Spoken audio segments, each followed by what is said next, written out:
Tone is one of the most underappreciated aspects of a strong script, whereby the filmmakers establish a consistent mood, or at least find a way to switch between light and dark without jarring the audience. And anyone who knows anything about Hollywood knows that countless scripts have had their darker versions reined in to be something lighter and, let's be honest, more commercially acceptable. So with that being said, movies that were almost way darker. Rocky. Rocky is one of cinema's all-time great underdog sports movies, ending with the street-smart charmer Rocky Balboa, played by Sylvester Stallone, losing to world champion Apollo Creed, played by Carl Weathers, by split decision, but proving himself far beyond anyone's expectations. It's a triumphant, feel-good ending to a gritty sports drama, but Stallone originally had a far bleaker vision for the overall story, and especially its ending, in line with the more pessimistic view of America present throughout 1970s cinema. Stallone told The Hollywood Reporter back in 2021 that his original concept of Rocky as a character was very dark,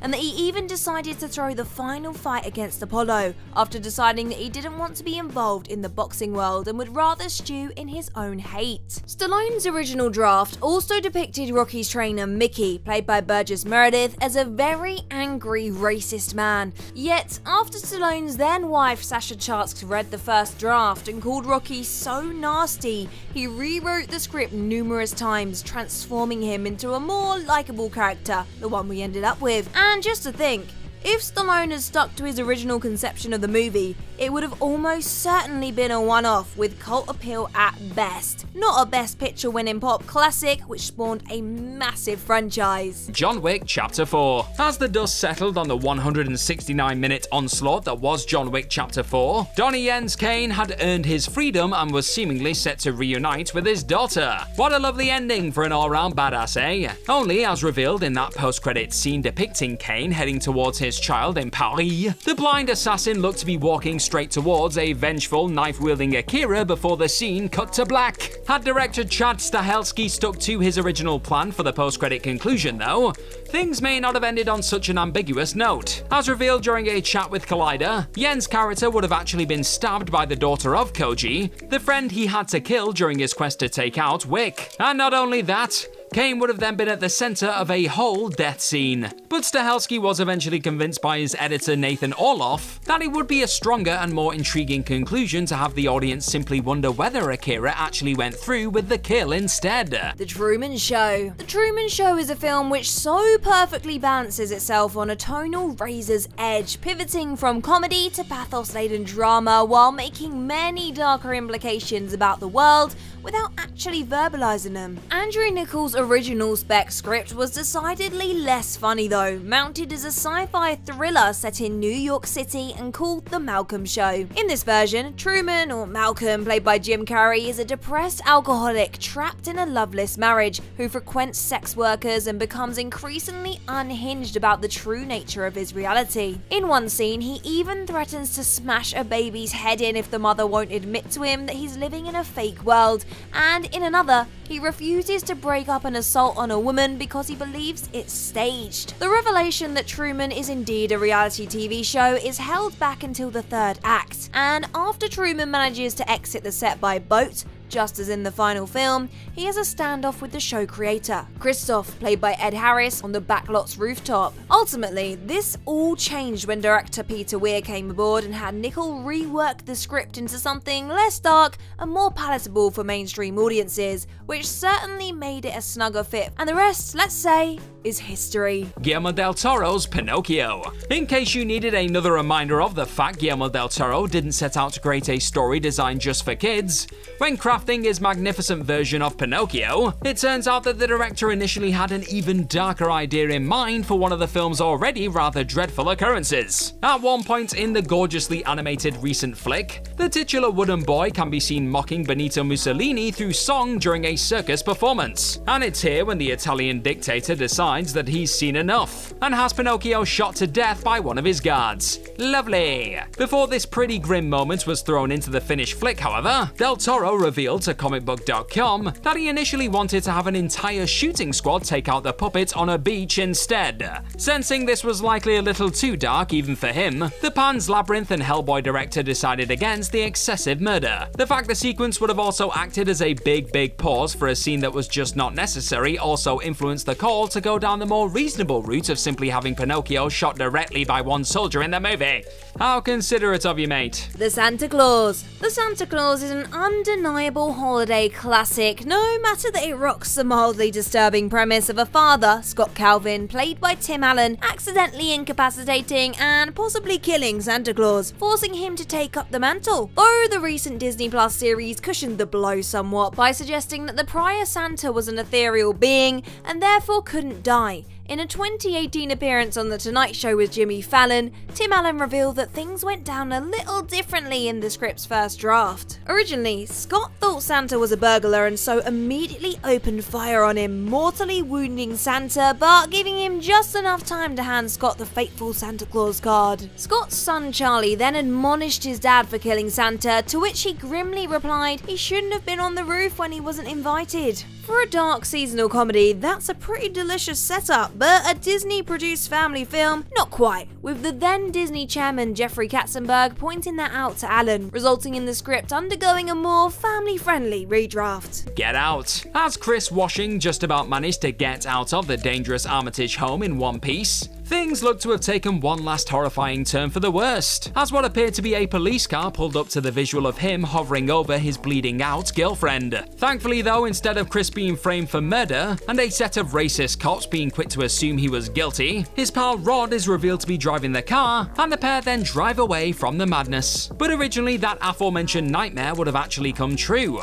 The ending, which saw Chris being arrested for the murder of the Armitage family, before not providing Rod with any real information as to what actually happened in the house during a prison visit, was even tested in front of audiences at one point. However, as producer Sean McKittrick explained to Vulture, the audience was absolutely loving it, and then it was like we punched everybody in the gut. And while that much bleaker sad truth alternate conclusion is still available to watch, one that Daniel Kaluuya actually loves, the decision was eventually made by Jordan Peele and the gang to go for a happier closing stretch where Chris wins in the end. Clerks 3. The third and apparently final Clerks movie was ultimately much darker than anyone expected, bookended by the deaths of Becky, played by Rosario Dawson, and Dante, played by Brian O'Halloran, but Kevin Smith's original 2010 draft of the script went in an even bleaker direction. While promoting the sequel, Smith revealed that his original Clerks 3 was obsessed with death, beginning with Becky's demise. This would cause Dante to go MIA, as the film implies that he's an OxyContin addict, leaving Randall, played by Jeff Addison, and Elias, played by Trevor Furman, to take care of his deaf daughter in his absence. The quick stop is also destroyed by Hurricane Sandy early on, causing Randall to have a nervous breakdown. When Dante returns later in the film, he reveals that he's actually dying of cancer, and when the main characters all attend the opening of a new Avengers-esque blockbuster, a shooter opens fire on the audience with an AK-47. Dante takes the bullets that were going to hit his daughter, while the shooter is then brutally killed by Elias. Before Dante dies, he reconciles with Randall, and it's then revealed that Jay, played by Jason Mewes, and Silent Bob, played by Smith, curb stomped the shooter's partner waiting outside, in turn causing them to flee to Canada. That's a lot, and makes the movie we ended up with seem positively modest by comparison. Megan. The sight of the artificially intelligent murder doll known as Megan dancing her way down a hallway mid-kill spree was both horrifying and hilarious. And while the unrated version of this particular sequence definitely took things up a notch, with funky CEO David being horrifically pierced through the stomach before his blood splattered all over his assistant in the elevator, the original plan was even more extreme. As revealed by director Gerard Johnstone in a recent conversation with Empire magazine, when listening to the Walk the Night song by Scat Bros heard throughout the eventual finish scene, he originally wrote a few more savage moments into this specific massacre. A number of other funky employees were originally going to be cut down by the relentless doll during her rampage, with those figures each popping out of doorways to see what was going down,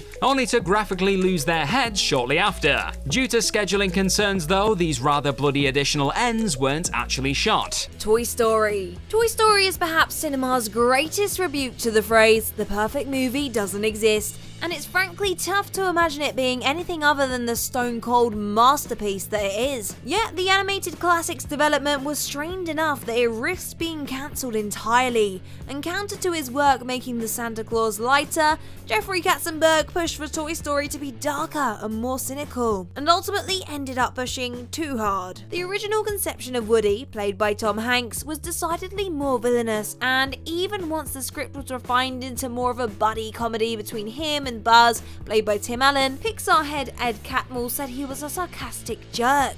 And more to the point, in this version of the story, he deliberately threw Buzz out of the window rather than by accident, as in the final film. An early test screening for Disney was disastrous enough to be dubbed Black Friday internally, resulting in Toy Story almost being canned altogether. John Lasseter and co had just 2 weeks to right the ship, returning with a new draft of the script which massively lightened the tone and also introduced one of the film's most memorable flourishes, Buzz having no idea that he's a toy. El Camino, a Breaking Bad movie. Jesse Pinkman had gone through a hell of a lot by the time the events of El Camino, a Breaking Bad movie, had concluded. But as the former cooker of meth and associate of Walter White hit the road to start a new life in Alaska, things were finally looking somewhat hopeful for the tortured soul. Vince Gilligan didn't always plan on giving Jesse this happy ending though. In fact, the Breaking Bad and El Camino creator told Entertainment Weekly that, while he didn't get super far down the road, he had once thought of an initial idea that would have seen the battered criminal offer to help a young woman after his escape from some white supremacists in the show's 2013 finale. From here, Jesse would know that attempting to save this woman whilst he was hiding out on the Canadian border would lead to him getting caught, but he does it anyway. Then after struggling to sleep for a week in the wake of that aforementioned escape, the film would end with a scene depicting him finally getting some rest within a jail cell after being caught. But giving Pinkman such a bittersweet ending would have likely left many a Breaking Bad lover feeling a bit deflated.